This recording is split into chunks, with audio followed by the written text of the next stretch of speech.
It's been way too long since our beloved Princess Peach has starred in her own game. We're talking almost 20 years since the release of Super Princess Peach on the Nintendo DS.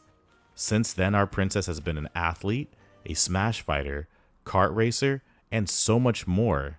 And now she's back to star in her own adventure once again. Welcome everyone, my name is Ken with SwitchRegalia, and this is my review for Princess Peach Showtime. Is this game worth your money, or should you skip this adventure for now? Let's find out. The story takes place at the Sparkle Theater, in which Princess Peach visits after receiving an invitation flyer. Here she meets the local residents known as Theets. These adorable little guys not only inhabit the theater, but they also act in the various stage shows. Well, at least until the evil Madame Grape and her sour bunches invade the theater, bringing about sadness and tragedy throughout the plays. But in the midst of all this sadness, Stella, the guardian of the theater, emerges and grants Peach the power of the ribbon. This allows her to transform and interact with various stage elements. Together, they team up with the help of the other Theets in an effort to take down Madame Grape and her sours. Now, this story isn't Xenoblade level or anything enthralling, but it is fun and heartwarming, which, for a title like this, I believe is perfectly acceptable. I also love, aside from the toads you see in the opening cutscene, that every character, enemy, stage is completely original and unique to this game, molding its own identity. I absolutely love the gameplay in Princess Peach Showtime. You have 10 transformations to experience, each with its own style of gameplay themed to the respective stages. For instance, Sword Fighter Peach has you basically hacking and slashing with an occasional time to dodge. Patissier Peach has you decorating sweets and timing your button presses to ensure a successful bake. Mermaid Peach controls a school of fish using her singing voice to get through the stage, which then follows up with a musical minigame.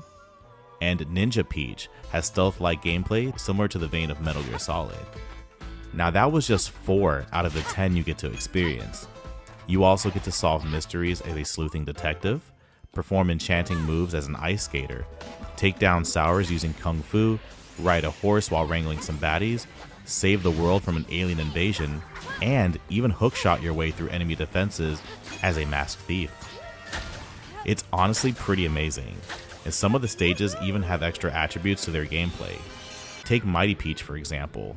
One moment you're lifting heavy objects and just yeeting them at enemies, but the next thing you know, you're soaring through the skies, smacking down aliens, followed by an unexpected kaiju-style battle. It's pretty epic if you ask me. Now, there is one final transformation that happens endgame, and I won't mention it here as it is a big spoiler, but it is pretty amazing. That said, there is a few things that you should be aware of before making the decision to purchase this game. For one, it's short. Like, really short. Yes, you do get amazing gameplay variety and it does keep you entertained throughout your playthrough, but sadly it does come to an end relatively soon. I'd say you can probably breeze through the game in like 5-ish hours. Now there is a little bit of replayability to the stages if you are planning to collect all of the sparkle gems or collect all the outfits, and there are also some challenges post-game that you can also partake in as well. But depending on your skills, that could only really add like 2 or 4 hours more to the game, so just keep that in mind. Another thing to consider is how ridiculously easy this game is. And yes, I know Nintendo made this game to appeal to all levels of gamers, but playing through the main game is almost too easy for more skilled players. If you actually lose all your hearts, you simply lose a small amount of the coins you obtained in the stage. And if you just happen to run out of those coins, you won't even get a game over, making it virtually impossible to really lose at this game. Now of course, this ease of gameplay is great for little ones, and for first-time gamers, as it will ensure a cohesive and enjoyable experience without the frustrations of constantly dying. So, again, I would keep those two things in mind when considering purchasing this game.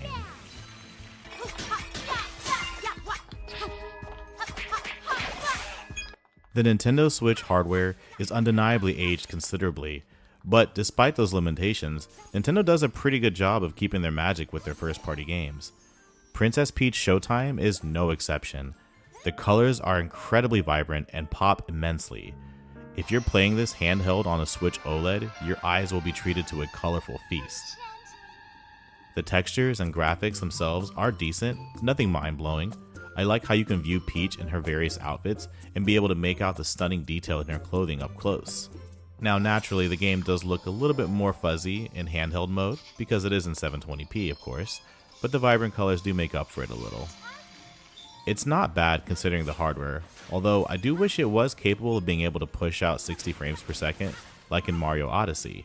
The game looks like it hangs around 25 to 30 frames per second, with some obvious dips here and there, especially on the loading screen.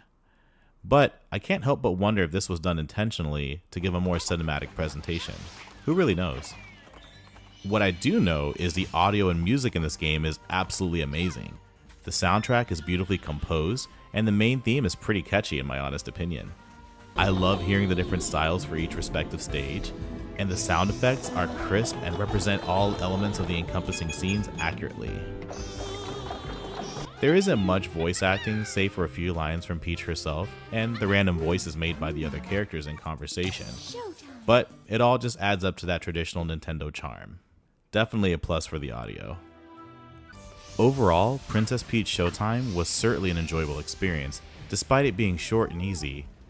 One could certainly go through the main game in a day, and perhaps collect everything there is to collect over a weekend playthrough.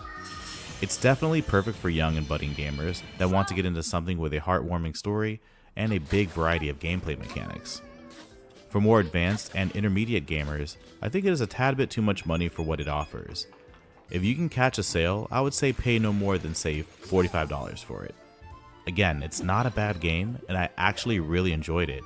I just wish there was at least 10 or more hours of gameplay to enjoy to justify the $60 price point. But anywho, let me know what you guys think in the comments. Are you going to pick this one up for yourselves? Do you think it's worth it? And what are your thoughts on this game performing the way that it does this late in the Switch lifecycle? Once again, this is Ken from SwitchRegalia, and thank you very much for watching my review, Princess Peach Showtime. Take care, everyone.